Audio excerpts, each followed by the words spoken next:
Hi friends, మా నిమ్మకాయలు ఈరోజు బాగా పండినవి మీకు చూపిస్తున్నాను. హార్వెస్ట్ కూడా చేస్తాను. ఇదండి,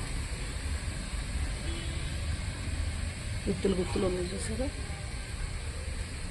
ఇది అస్సాం నిమ్మకాయ అండి.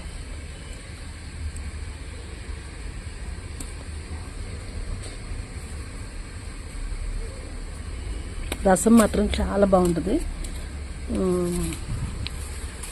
మీకు మాత్రం అసలు ఇలాంటి చెట్లు తొందరగా దొరకవు. నార్మల్ నిమ్మకాయలు ఎక్కడైనా దొరుకుతాయి, కానీ బాగా మాత్రం స్మెల్ కూడా బాగుంది. తోలు పలచిన రసం చాలా బాగుంది.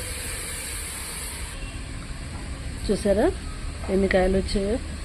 ఇలా చెట్లు పెంచుకొని మనం నిమ్మకాయలైనా ఏమైనా కోసుకుని ఉంటే చాలా హ్యాపీగా అనిపిస్తుంది.